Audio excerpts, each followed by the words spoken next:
Hi hello' নমস্কাৰ guys, কিছুদিনৰ বিৰতিৰ পিছত পুনৰ নতুন এটা ভিডিঅ'লৈ আপোনালোক সকলোকে স্বাগতম জনাইছোঁ।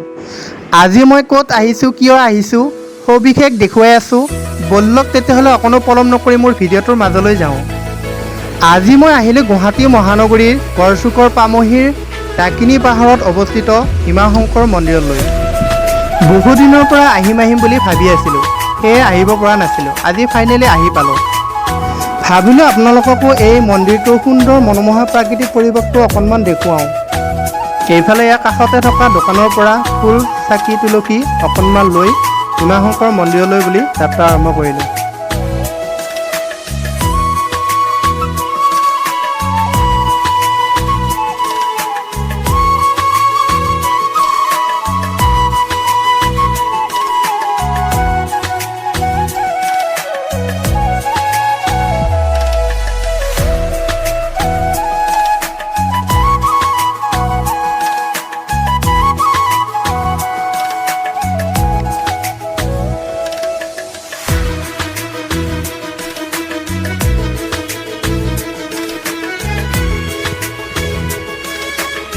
কিছু দূৰ এনেকৈ খোজকাঢ়ি অহাৰ পিছত ফাইনেলি আহি পালোঁ ভীমাশংকৰ মন্দিৰ। ব'লকচোন আমি ভিতৰলৈ সোমাই যাওঁ। চাওকচোন গাইজ, কি সুন্দৰ এটা পৰিৱেশ। জনশ্ৰুতি অনুসৰি এই মন্দিৰটোৰ পূজাৰী শংকৰ তেৰণে কয়, ডাকিনীপুৰত ভীম নামৰ এজন অসুৰ আছিল। হাজাৰ হাজাৰ বছৰ তপস্যা কৰাৰ পাছত ব্ৰহ্মাৰ পৰা বৰ লাভ কৰে ভীমাসুৰে। ব্ৰহ্মাৰ পৰা বৰ লাভ কৰাৰ পাছত বহুত অত্যাচাৰী হৈ পৰে ভীমাসুৰ।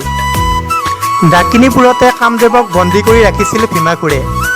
তেতিয়া কামদেৱে শিৱলিংগ বনাই শিৱক তপ কৰিছিল। তেওঁ লগতে কয়, এই সময়ত ভীমাসুৰে কামদেৱক মহাদেৱৰ জপ বন্ধ কৰিবলৈ কয় আৰু শিৱলিংগ ভাঙি দিবলৈ কৈছিল। কামদেৱে ভাঙি নিদিয়াত কামদেৱক মাৰিবলৈ আহে ভীমাসুৰে। তেতিয়াই শিৱলিংগটোৰ পৰা শিৱ প্ৰকট হৈ ভীমাসুৰক জ্বলাই ভস্ম কৰে। আনহাতে ভীমাসুৰৰ শৰীৰটো জ্বলি থকা দেখি ইন্দ্ৰ দেৱতা আহি শিৱক জুই নুমাই দিবলৈ উপায় বিচাৰিলে।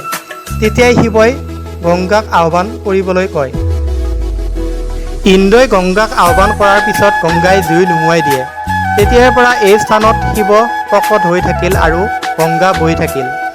এনেদৰে ভীমাসুৰ আৰু মহাদেৱ শিৱ শংকৰৰ পৰা ভীমাশংকৰ মন্দিৰ আৰু ভীমেশ্বৰ জ্যোতিৰ্লিংগ হৈছে বুলি কোৱা হয়।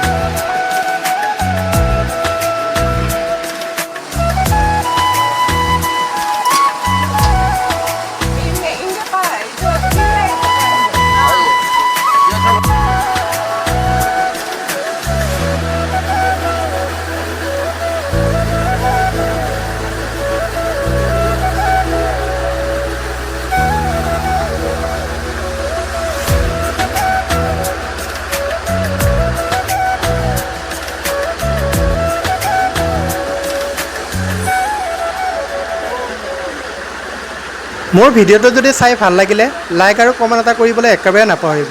পুনৰ নতুন এটা ভিডিঅ' লৈ অহাৰ প্ৰতিশ্ৰুতিৰে আজিলৈ আহিছোঁ। জয় আই অসম।